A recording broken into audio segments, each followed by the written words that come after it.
हरियाणा के इलेक्शन चोरी होने का दावा। 2 करोड़ वोटर्स में से 25 लाख वोटर फर्जी होने का आरोप। 25 lakh. We have crystal clear proof that they're fake. यानी हरियाणा में हर 8 वोटर्स में से 1 वोटर फर्जी। बैंगलोर सेंट्रल कॉन्स्टिट्यूएंसी, जहां विनिंग मार्जिन केवल 33,000 था, वहां वोटर लिस्ट में 1 लाख फर्जी वोटर्स होने का आरोप। ये data leader of opposition Rahul Gandhi ने हाल ही में की गई प्रेस कॉन्फ्रेंसेस में मुहैया किया। 25 lakh वोट चोरी इन हरियाणा। क्या विश्व के सबसे बड़े लोकतंत्र में चुनाव आयोग को इन आरोपों पर तुरंत जांच नहीं बिठानी चाहिए? क्या चुनाव आयोग को सीसीटीवी कैमरा की फुटेज, सर्चेबल वोटर लिस्ट जैसे सारे इलेक्शन रिकॉर्ड सार्वजनिक नहीं कर देने चाहिए, जिससे देश के वोटर खुद इन आरोपों का पुष्टिकरण कर सके? अगर इलेक्शन कमीशन ये कदम नहीं उठाता तो चुनावी प्रक्रिया में जनता के विश्वास का क्या होगा? इन सब मुद्दों पर आज हम बातचीत करेंगे जानने भी दो यारों में।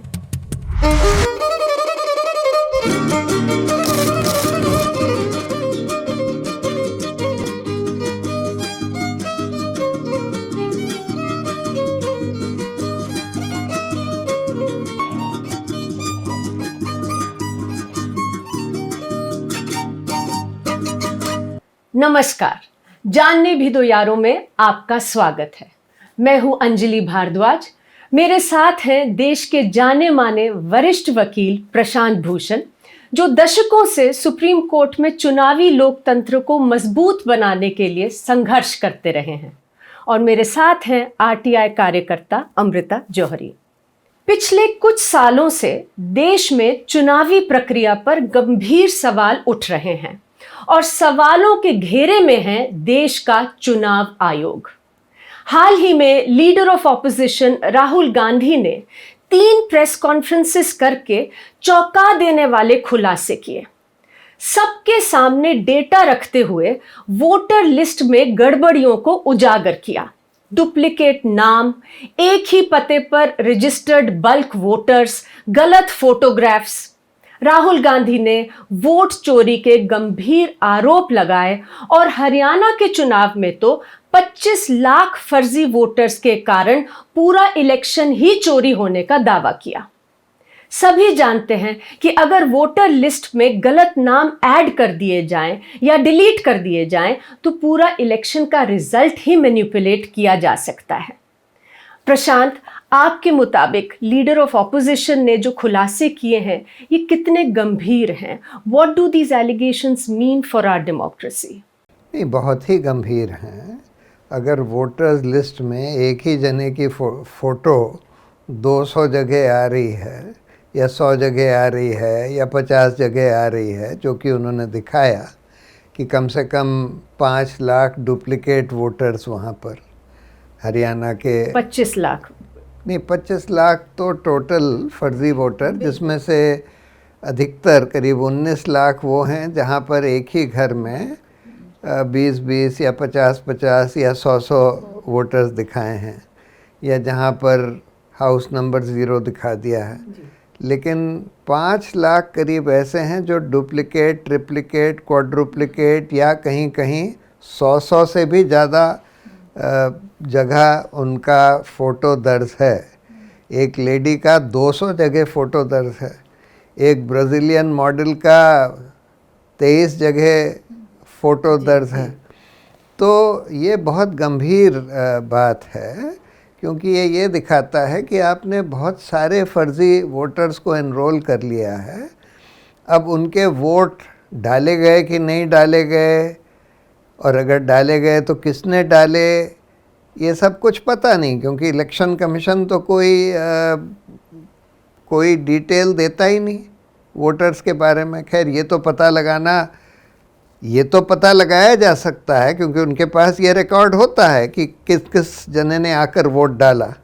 तो इसलिए अगर वही इन्फॉर्मेशन बाहर आ जाए तो पता लग जाएगा कि भाई एक ही फ़ोटो जिसकी थी उसके नाम पर या उसी के फ़ोटो के साथ 20 वोट डाले गए या 50 वोट डाले गए, लेकिन इलेक्शन कमीशन कुछ भी डेटा, इनफैक्ट जो वोटर्स लिस्ट भी जो होती है उसको भी मशीन रीडेबल फॉर्म में नहीं देता, जिससे कि लोग सर्च कर ही ना सकें। और वो कहते हैं कि हम लोग डी डुप्लीकेशन सॉफ्टवेयर भी नहीं यूज़ करेंगे। आजकल तो एआई के ज़माने में बड़ा आसान है ये पता लगाना कि भाई कौन कौन से डुप्लीकेट वोटर्स हैं जिनकी फ़ोटोज़ आइडेंटिकल हैं या जिनके नाम और पिता का नाम और एड्रेस आइडेंटिकल है, लेकिन ये इलेक्शन कमीशन कहता है कि हम नहीं यूज़ करेंगे। और उसका नतीजा ये है कि इस तरह की वोटर्स लिस्ट बनाई जा रही हैं जिसमें लाखों फर्जी वोटर्स आ रहे हैं। जी अमृता, अगर आप हमें बताएं थोड़ा डिटेल में कि लीडर ऑफ ऑपोजिशन ने किस तरह के एलिगेशंस लगाए हैं इन 3 प्रेस कॉन्फ्रेंसेस में। बिल्कुल, तो leader of opposition Rahul Gandhi ने 3 प्रेस कॉन्फ्रेंसेस करे हैं जिनमें कि उनका आरोप ये है कि इतने बड़े पैमाने पे वोटर लिस्ट में हेराफेरी हो रही है कि स्पेसिफिक कॉन्स्टिट्यूंसी से लेके पूरे स्टेट का इलेक्शन का रिजल्ट मैनिपुलेट किया जा रहा है। उन्होंने सबसे पहले हरियाणा के बारे में बताया जहाँ पे कि पिछले साल असेंबली इलेक्शन हुए थे, और उनका आरोप है कि 2 करोड़ में से 25 लाख वोटर्स जो हैं वो फर्जी है, यानी कि 12% वोटर्स हरियाणा के फर्जी हैं। इन 25 लाख में से 5 लाख डुप्लीकेट वोटर्स हैं, 19 लाख बल्क वोटर्स और 1 लाख जो है वो इनवैलिड एड्रेसेस हैं। उदाहरण के तौर पे उन्होंने बताया कि एक महिला की फ़ोटो एक ही कॉन्स्टिट्यूंसी में 223 बार लगी हुई थी। एक और उदाहरण उन्होंने सामने पेश किया कि ब्राज़ील की एक मॉडल की जो फ़ोटो है वो 22 बार 10 अलग बूथ में एक ही कॉन्स्टिट्यूंसी में लगी हुई थी। Who is this lady? How old is she? Which state does she come from? What's her name?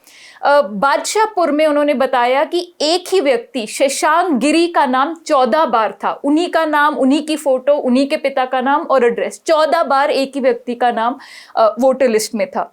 उसी तरह एक और एग्जाम्पल उन्होंने सामने रखा कि एक ही पते पे 501 वोटर्स रजिस्टर्ड थे।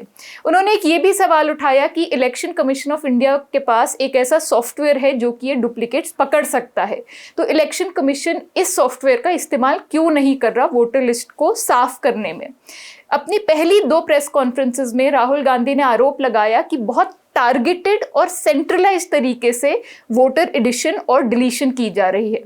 कर्नाटका के आलंद कॉन्स्टिट्यूंसी में उन्होंने दिखाया कि किस तरीके से फेक लॉगिन आईडीज क्रिएट करके 6000 से ज़्यादा वोटर्स को डिलीट करने की कोशिश की गई थी।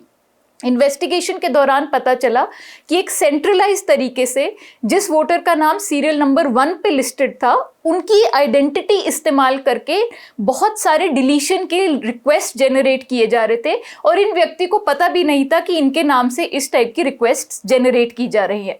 इनफैक्ट ये सारा मामला कर्नाटका सीआईडी इन्वेस्टिगेट कर रहे हैं और उन्होंने पाया है कि किस तरीके से स्टेट के बाहर के मोबाइल नंबर्स इस्तेमाल करके ये सारी रिक्वेस्ट जनरेट की गई। राहुल गांधी ने एक आरोप लगाया कि जब बार बार कर्नाटका सीआईडी ईसीआई से रिक्वेस्ट कर रहे हैं डिजिटल एविडेंस के लिए कि जो जो डिजिटल ट्रेल्स हैं डिलीशन की आप वो दीजिए, ओटीपी कितने बजे जनरेट हुआ उसका आईपी एड्रेस दीजिए, तो इलेक्शन कमीशन कोऑपरेट नहीं कर रहे हैं और उनका आरोप है कि कहीं ना कहीं इलेक्शन कमीशन वोट चोर को बचा रहे हैं। एक और उन्होंने उदाहरण पेश करा कि कर्नाटका के बैंगलोर सेंट्रल लोकसभा सीट का, जहां पे कि कांग्रेस 33,000 वोटों से हारा था और उनका आरोप है कि वहां पे 1 लाख फर्जी नाम जोड़े गए थे वोटर लिस्ट में, ऐसे नाम जो कि डुप्लीकेट में थे, या एक कमरे के घर में 80 लोगों को रजिस्टर किया गया था, या फिर इस टाइप के वोटर के नाम जिनमें कि नाम, पिता का नाम या फिर पता में ABCD या XYZ लिखा हुआ था। तो प्रशांत, इतने गंभीर आरोप लगाए जा रहे हैं, जो पूरी वोटर लिस्ट है उसी के ऊपर सवाल आज खड़े हो रहे हैं, लेकिन मतलब अपेक्षा लोगों की जो थी वो थी कि इलेक्शन कमीशन ये सब सुनेंगे और तुरंत कुछ जांच का पड़ताल शुरू करेंगे, जांच पड़ताल। आफ्टर ऑल इतने CEOs, लाखों BLOs, EROs पूरे देश में एम्प्लॉय किए जाते हैं, उन्हें टैक्स पेयर के पैसे से सैलरी मिलती है कि वो ये वोटर लिस्ट सही से बनाए। अब अगर उसमें इतने सवाल उठ रहे हैं तो उम्मीद यही थी कि इलेक्शन कमीशन तुरंत कुछ काम करेंगे इसके ऊपर, लेकिन हम देख रहे हैं कि चुनाव आयोग जो है वो तो ये कह रहे हैं कि आपने पहले क्यों नहीं बताया ये सब कुछ। चुनाव आयोग ये कह रहे हैं कि अब अगर आप बता रहे हैं तो हमें एफिडेविट पे दीजिए शिकायत, वरना हम इसके ऊपर कुछ जांच नहीं करेंगे। मतलब टोटली टेक्निकल प्रोसीजरल रिस्पॉन्स आ रही है, मतलब कोई रियल रिस्पॉन्स नहीं है। ऐसे कि जैसे पुलिस में जाके कोई कहे कि मर्डर हो गया तो पुलिस कहे आप पहले क्यों नहीं आए थे, जांच ना करे उस पूरे मामले में। अब लोग ये कह रहे हैं कि भाई वोटर लिस्ट में इतनी गड़बड़ी है, अगर इलेक्शन कमीशन सही से वोटर लिस्ट नहीं बना पा रहा तो कम से कम लोगों को तो वोटर लिस्ट दिखा दीजिए सर्चेबल फॉर्मेट में, फोटो के साथ में। उस पर इलेक्शन कमीशन कह रहे हैं नहीं, लोगों की प्रिवेसी का हनन होगा, और वो भी नहीं सूचना दे रहे लोगों को। तो मतलब एक कॉन्स्टिट्यूशनल बॉडी जिसका काम है कि निष्पक्ष रूप से इलेक्शन हो, जिसका काम है वोटर लिस्ट जो है वो प्योर हो, वो इस तरीके का रवैया अपना रहे हैं, ये किस हद तक सही है? ये बिल्कुल गलत है। ये यही दिखाता है कि इलेक्शन कमीशन चाहता है कि इस तरह से वोट चोरी हो सके, डुप्लिकेट वोटर्स आ सकें, फर्जी वोटर्स आ सकें और जेन्युइन वोटर्स का नाम हटाया जा सके। और इसीलिए कोई पारदर्शिता नहीं करी जा रही है। इसीलिए वोटर्स लिस्ट को भी मशीन रीडेबल फॉर्म में नहीं दिया जा रहा है। इसीलिए पहले तो बिहार SIR में उन्होंने जिनके नाम डिलीट कर दिए गए थे उनकी लिस्ट भी नहीं दी थी, सुप्रीम कोर्ट के कहने पर दी। इसीलिए ये कहते हैं कि भाई हम CCTV फुटेज नहीं दे सकते। इसीलिए कहते हैं कि हम फॉर्म 17A को अपलोड नहीं कर सकते, फॉर्म 17C जिसमें कि हर बूथ पे कितने वोट पड़े, दिन के आखिर में आप एक बटन दबाते हैं और उस मशीन का पूरा टैली आ जाता है कि टोटल इस पे 826 या कितने वोट पड़े, और वो रिकॉर्ड किया जाता है।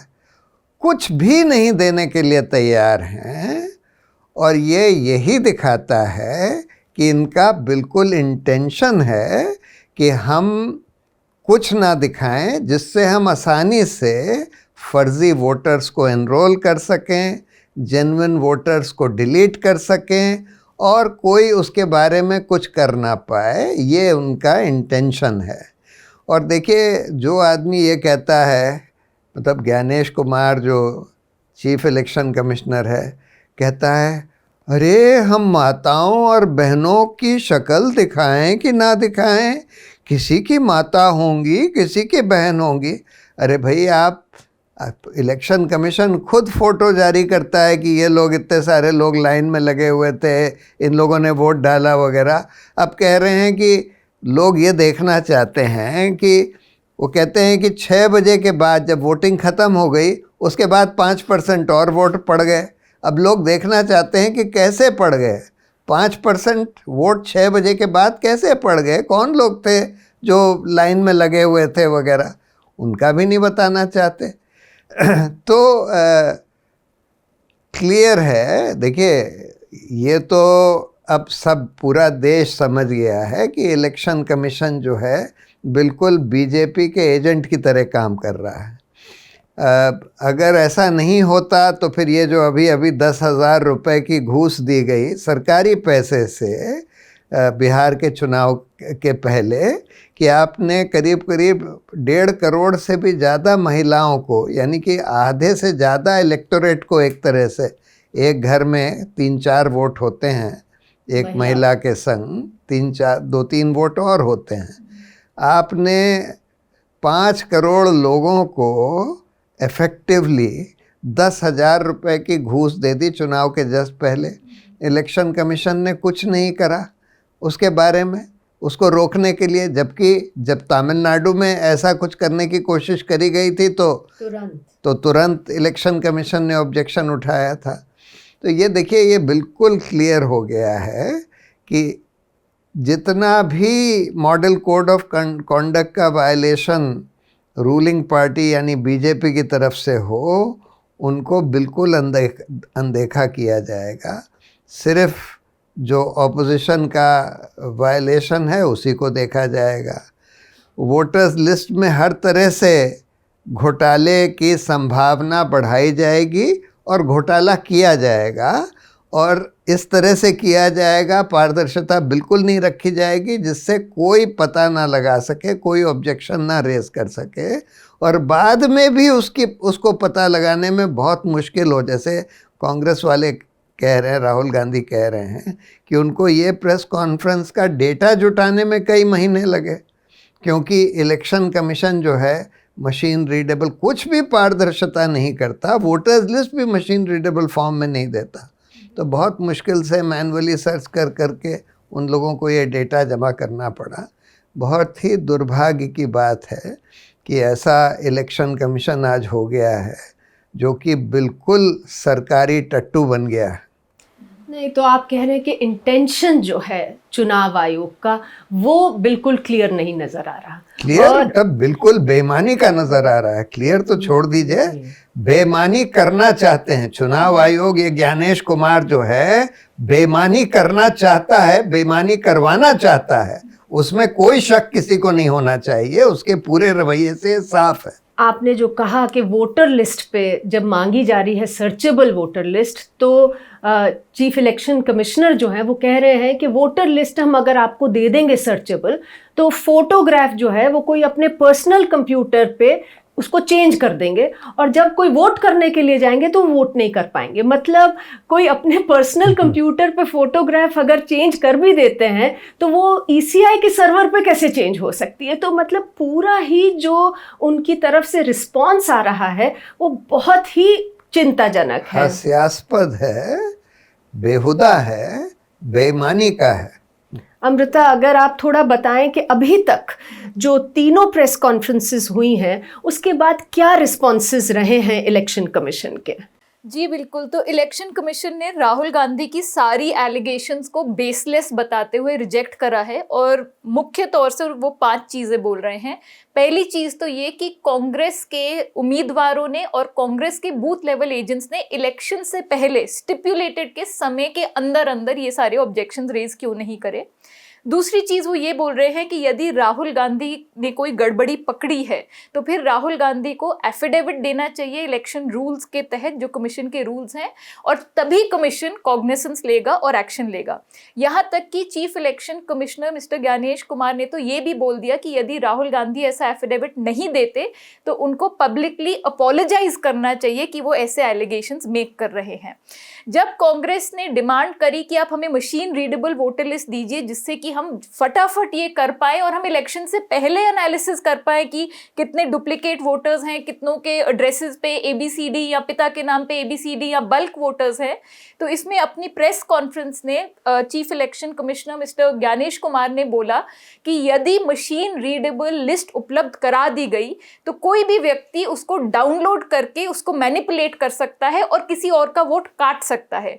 अब ये तो जिसको भी कंप्यूटर्स की बेसिक अंडरस्टैंडिंग भी है, यदि मैं अपने पर्सनल लैपटॉप पे किसी भी गवर्नमेंट की वेबसाइट से कोई फाइल डाउनलोड करूं और उसको बदलूं भी, तो उससे इलेक्शन कमीशन का डेटाबेस जो उनके सर्वर्स पे है वो तो नहीं बदला जाएगा। चौथा एक पॉइंट जो कि इलेक्शन कमीशन ने काउंटर में बोला है वो ये है कि राहुल गांधी अभी तक केवल वोटर लिस्ट में गलतियां दिखा पाए हैं, यानी कि वोट लिस्ट में गलती है लेकिन एक्चुअली वो ये नहीं दिखा पाए कि एक व्यक्ति ने 2 बार जाके वोट दिया है, जो कि इलेक्शन कमीशन बोलता है कि असली वोटर फ्रॉड तो केवल तब होता है, इलेक्शन फ्रॉड केवल तब होता है यदि एक व्यक्ति एक बार से ज्यादा जाकर वोट दे। और जब कांग्रेस ने बोला कि आप हमें पूरा जो आप वेबकास्टिंग और जो आप पूरा CCTV रिकॉर्डिंग करते हैं पोलिंग स्टेशन का वो दिखाएं, क्योंकि उसी में से पता चलेगा कि आखिरकार किसने आके वोट दिया जब बार बार डुप्लीकेट एंट्रीज हैं, तो उस पे election commissioner mister Gyanesh Kumar ने बोला कि इसमें तो हम आपको वोटर्स की वीडियो नहीं दे सकते, खास करके क्योंकि उसमें महिलाएं, हमारी बेटी बहनों की वीडियोस हैं और यदि ये पब्लिक हो गए तो उनकी प्राइवेसी का हनन हो जाएगा। तो हम देख रहे हैं कि इलेक्शन कमीशन अब ये कह रहे हैं कि वोटर लिस्ट में गड़बड़ी है, वो कोई बड़ी बात नहीं है। अब कहा जा रहा है कि अब ये प्रूव करिए कि इतनी बार किसी ने जाकर वोट किया, कि अगर 200 बार नाम है तो 200 बार उन्होंने वोट किया कि नहीं किया, ये कीजिए। लेकिन जैसा आपने कहा प्रशांत, CCTV कैमरा की फुटेज वो नहीं देना चाहते। अब CCTV कैमरा के बिना कोई कैसे प्रूव कर सकता है कि कौन कितनी बार आ रहे हैं, फेक वोटर्स हैं, एक ही इंसान बार बार आके वोट कर रहे हैं कि नहीं कर रहे? बहू बेटी का आर्ग्यूमेंट दिया जा रहा है कि प्रिवेसी है, हम नहीं देंगे। कंसेंट तो नहीं लेते वीडियो बनाते टाइम, लेकिन जब इलेक्टोरल फ्रॉड को पकड़ने के लिए पॉलिटिकल पार्टी सिटीजन्स सूचना मांग रहे हैं, तब कह रहे हैं प्रिवेसी का हवाला। फॉर्म 17C जैसे आपने कहा, कह रहे हैं नहीं, वोटर टर्नआउट के लिए लोग मांग रहे हैं फॉर्म 17C, तो कहते हैं कि ये हम आपको नहीं देंगे, जो पोलिंग एजेंट है उनको देंगे। अब अगर पोलिंग एजेंट नहीं है या अपना काम नहीं कर रहे, तो क्या चोरी चलती रहनी चाहिए चुनाव की? उसी तरह से प्रशांत, हरियाणा का जो पूरा चुनाव है उसमें लोगों ने CCTV कैमरा की फुटेज मांगी चुनाव के बाद। उन्होंने 17C फॉर्म मांगा, इलेक्शन कमीशन ने देने से मना कर दिया। तो लोग पहुंचे पंजाब और Haryana high court. High court ने आदेश दिया कि आप तुरंत ये सारी सूचना जो रूल 93(2) है कॉन्डक्ट ऑफ इलेक्शन रूल्स का, उसके तहत दे दीजिए। इलेक्शन कमीशन ने ये सब सूचना देने की बजाय 10 दिन के अंदर अंदर रूल बदल दिया कि अब आप ये सूचनाएं मांग ही नहीं सकते, CCTV कैमरा मांग ही नहीं सकते, फुटेज। अब ये कहाँ तक जायज़ है प्रशांत? ये तो लोगों के जानने के अधिकार का हनन हो रहा है। आप तो इतने केसेस में आप सूचना के अधिकार की लड़ाई को आगे लेकर गए हैं, सुप्रीम कोर्ट ने इतने बढ़िया जजमेंट्स दिए हैं, यहाँ पर हम देख रहे हैं कि विद इम्प्यूनिटी सब चीज़ों को मना किया जा रहा है। What is so secret about these election documents? कुछ भी सीक्रेट नहीं है। देखिए, सीक्रेट तो बस उतना होता है कि किसने किसको वोट दिया। बिल्कुल। वो आप, और वो तो CCTV कैमरे में भी नहीं कैप्चर होता है। CCTV कैमरा तो बस ये दिखाता है कि जो बूथ के अंदर लोग आ रहे हैं वो कौन है। जब वो वोट देने जा रहे हैं उन्होंने किसको वोट डाली वो नहीं दिखाता है। बिल्कुल। लेकिन उससे भी ज़्यादा इम्पॉर्टेंट डॉक्यूमेंट है जो रजिस्टर, जहाँ पर जो वोटर आता है उसका सिग्नेचर, और कि उसने उसने वोटिंग के लिए फॉर्म लिया या वोटिंग के लिए वो गया, वो दर्ज होता है। एक्चुअली इलेक्शन कमीशन को 3 तरह से रिकॉर्ड मेंटेन करना होता है कि कितने लोग वोट देने आए, और वो उनका पूरा रजिस्टर में कौन कौन आया वोट देने, उसमें से कितने लोगों ने वो आकर वोट नहीं डाला जी, कितने लोगों ने वोट डाला, एंड अल्टीमेटली कितने वोट दर्ज हुए। ये सब फॉर्म 17C में दर्ज होता है। अब ये जो रजिस्टर है उससे एकदम क्लियर हो जाएगा कि भाई अगर एक जने का नाम 20 जगह था या एक ही फोटो 20 जगह थी, तो उन 20 में से कितने लोगों ने वोट डाला, और अगर उसने नहीं डाला तो किसने डाला, और अगर उसकी फ़ोटो किसी दूसरे जने ने डाल दिया तो कैसे उसको डालने दिया गया उस फोटो के साथ। लेकिन ये रिकॉर्ड इलेक्शन कमीशन के पास है जी। लेकिन वो देना नहीं चाहता, और कह रहा है कि इस रिकॉर्ड के बगैर, CCTV के बगैर आप प्रूफ करिए कि इसने 2 जगह डाला।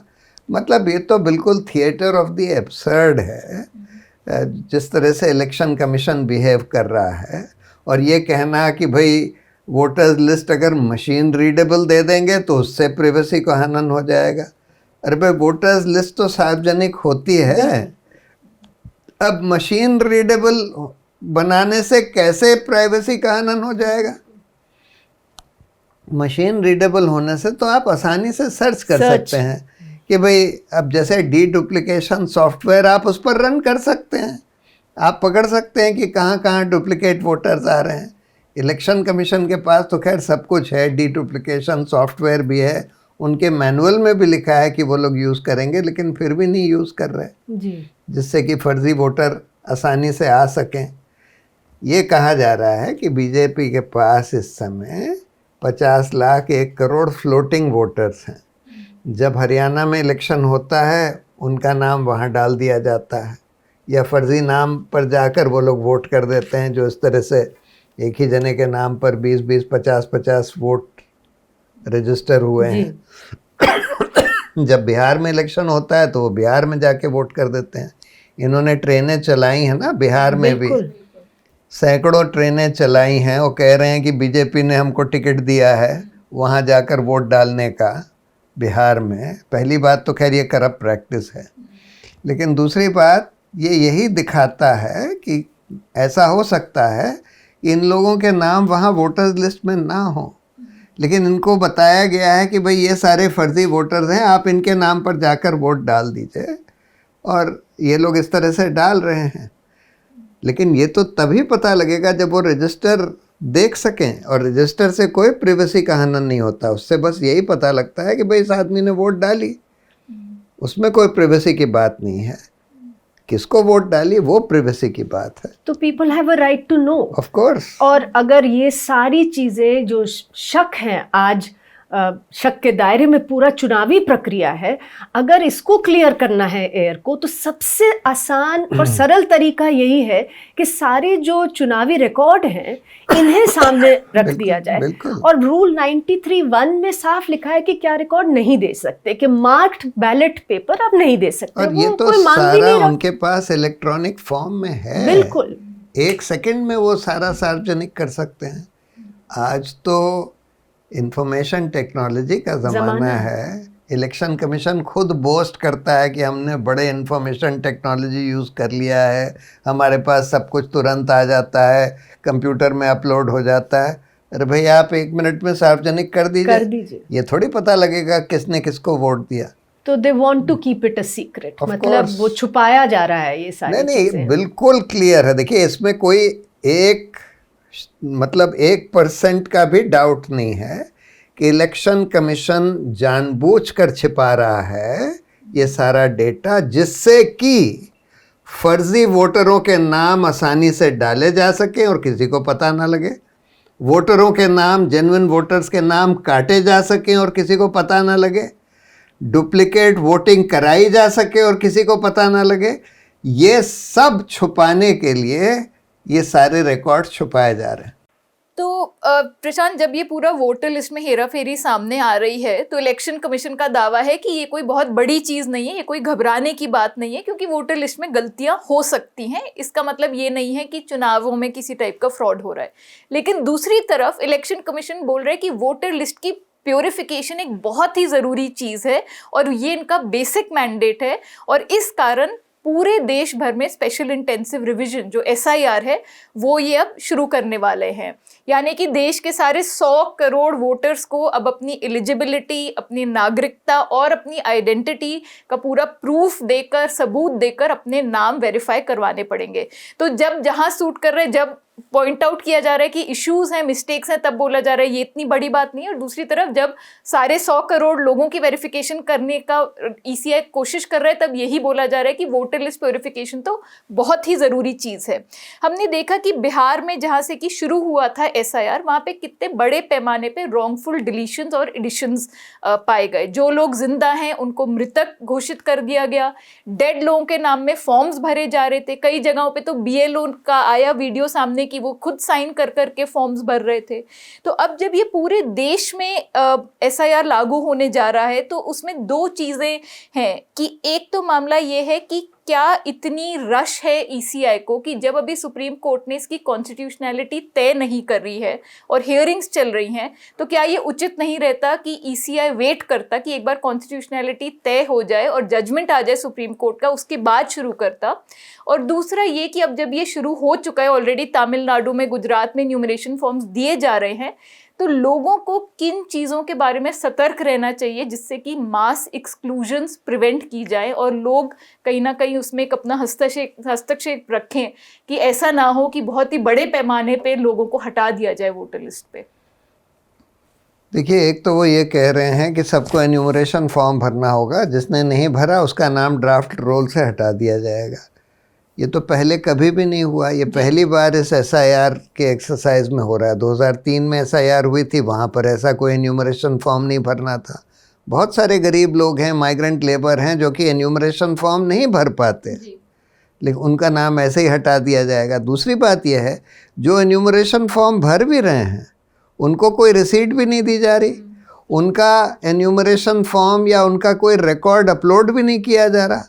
तो ये वो प्रूव ही नहीं कर सकते कि उन्होंने एन्यूमरेशन फॉर्म दिया कि नहीं दिया। अगर उनका नाम भी हटा दिया गया तो इलेक्शन कमीशन बोलेगा नहीं जी, इन्होंने तो एन्यूमरेशन फॉर्म नहीं भरा इसलिए हमने हटा दिया। दूसरी बात, जब कोई ऑब्जेक्शन आता है किसी के नाम पर कि भाई ये गलत नाम हो गया है, ये सिटीज़न नहीं है वगैरह, सिटीज़नशिप तय करने का कोई अख्तियार इलेक्शन कमीशन को नहीं है। ये पहले भी इलेक्शन कमीशन एक तरह से है, लेकिन ये कह देना कि भाई तुम ये डॉक्यूमेंट्स दिखाओ, पासपोर्ट, बर्थ सर्टिफिकेट वगैरह, अपना सिटीज़नशिप प्रूव करने के लिए, ये कोई अख्तियार नहीं है। इनफैक्ट सुप्रीम कोर्ट ने लाल बाबू हुसैन वाले जजमेंट में बोला है कि जिसका नाम पहली वोटर्स लिस्ट में है उसको आप प्रिज्यूम करेंगे कि वो सिटीज़न है। अगर किसी को कोई ऑब्जेक्शन है तब फिर वो प्रूव करे, और अगर वो, और इलेक्शन कमीशन के डायरेक्शंस भी हैं कि सिटीज़नशिप देखना इलेक्शन कमीशन का काम नहीं है, और ये मामला फॉरेनर्स ट्राइब्यूनल या कोर्ट या गवर्नमेंट ऑफ इंडिया को रेफ़र किया जाना चाहिए। इलेक्शन कमीशन खुद ये नहीं तय कर सकता। जहाँ किसी का डाउट है तो उनको रेफ़र कर दिया जाएगा। अगर किसी फॉरेनर्स ट्राइब्यूनल का ऑर्डर आया है, कोर्ट का ऑर्डर आया है, गवर्नमेंट ऑफ इंडिया का ऑर्डर आया है, उस आधार पर आप काट सकते हैं, बट अदरवाइज़ आप नहीं काट सकते कि भाई आपने डॉक्यूमेंट्स नहीं दिए। तो थ्रू आउट ये देखा जा रहा है कि इलेक्शन कमीशन कोशिश ये कर रहा है कि चाहे सिटीज़नशिप के नाम पर, चाहे किसी और वजह से, उनको पूरी अनब्राइडल्ड, अनरिस्ट्रिक्टेड पावर मिल जाए कि जिसका चाहे वो नाम काट दें, जिसका चाहे नाम ऐड कर दें। जैसे नए नाम ऐड करने के लिए फॉर्म 6 होता है। फॉर्म 6 में आपको सिर्फ अपनी रेजिडेंस और एज का कुछ प्रूफ देना होता है। सिटीज़नशिप के लिए सिर्फ एक सेल्फ डिक्लेरेशन देना होता है और कोई डॉक्यूमेंट देने की ज़रूरत नहीं है। उसमें लिखा रहता है I am a citizen of India, if my declaration is false I am liable to be prosecuted, that's all. तो इसलिए उसी से एकदम क्लियर है कि जब नए वोटर के लिए उसको सिर्फ सेल्फ डिक्लेरेशन देना है तो ऑब्वियसली आप एग्जिस्टिंग वोटर का नाम इस आधार पर नहीं काट सकते कि उसके पास पासपोर्ट नहीं है, बर्थ सर्टिफिकेट नहीं है। बहुत कम लोगों के पास पासपोर्ट या बर्थ सर्टिफिकेट होता है इस देश में। प्रशांत, पिछले 7-8 साल में इलेक्शन कमीशन की निष्पक्षता पे लगातार सवाल उठ रहे हैं।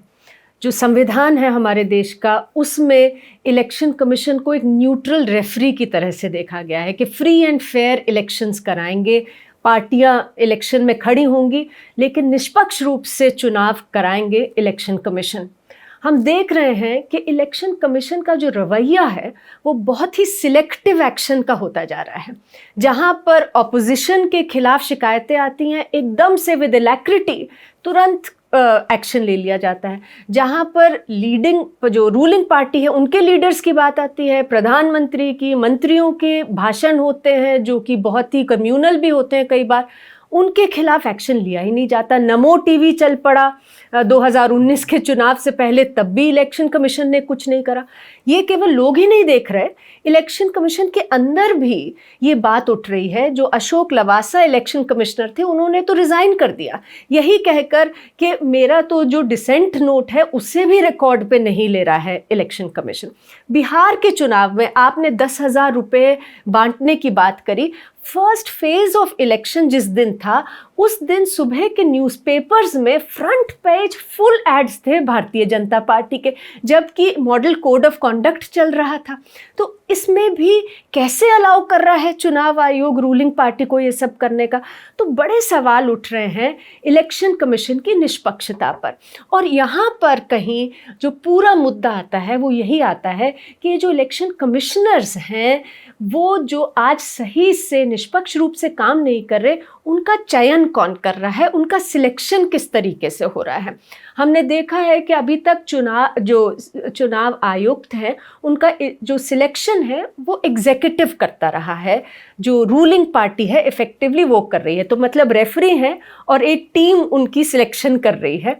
तो लोगों ने ये जो पूरा मामला है कोर्ट लेके गए, आप उसमें वकील भी रहे, जहाँ पर कि ये क्लियर हुआ कि इस तरीके का काम नहीं हो सकता। सुप्रीम कोर्ट ने बहुत ही लैंडमार्क जजमेंट दिया, ये कहा कि प्रधानमंत्री, लीडर ऑफ ऑपोजिशन और चीफ जस्टिस ऑफ इंडिया, एक बैलेंस्ड कमिटी बनाई और कहा कि ये इसका चयन करेंगे, लेकिन उसके बाद क्या हुआ प्रशांत? तो उसके बाद सरकार ने एक कानून बना दिया जिसमें ये कह दिया कि चीफ जस्टिस को सिलेक्शन कमेटी में होने की ज़रूरत नहीं है, और प्रधानमंत्री और एक और मंत्री जो प्रधानमंत्री नियुक्त करेंगे, और लीडर ऑफ ऑपोजिशन यानी मोदी, अमित शाह और लीडर ऑफ ऑपोजिशन 2:1। 2:1। और अब हर केस में हम ये देख रहे हैं कि लीडर ऑफ ऑपोजिशन डिसेंट करते हैं और प्राइम मिनिस्टर और होम मिनिस्टर मिलके ओवर रूल कर देते हैं और जिसको चाहते हैं बना देते हैं।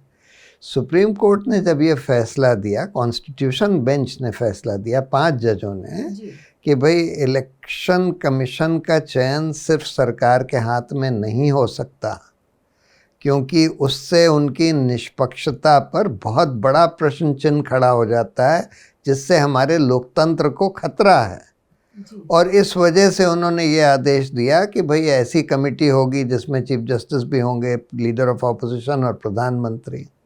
लेकिन ये कानून ले आए, हमने कानून को चैलेंज किया हुआ है, वो चैलेंज 1 साल से ज़्यादा हो गया, पेंडिंग है, तारीख पर तारीख पड़ती रहती है, और इस बीच में सरकार जो है जिसको चाहे अपॉइंट करती चली जा रही है।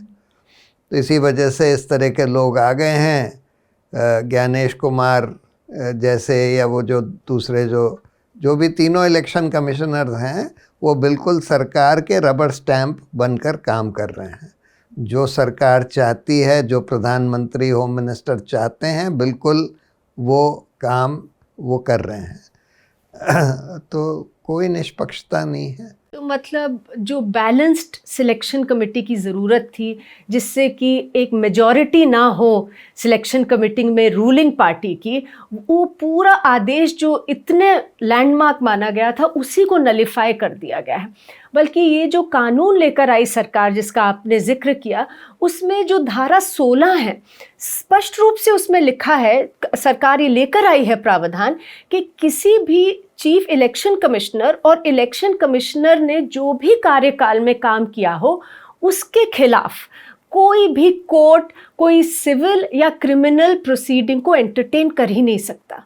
मतलब इतनी इम्यूनिटी भी दे दी गई है अब चीफ इलेक्शन कमिश्नर और इलेक्शन कमिश्नर्स को, और वो पूरी इम्प्यूनिटी के साथ में अब ये सब काम हम देख रहे हैं कि हो रहा है, निष्पक्ष रूप से काम नहीं कर रहे, और ये लग रहा है कि जो रूलिंग पार्टी है उनके साथ मिलके शायद ये सब किया जा रहा है, जैसा कि आपने कहा प्रशांत।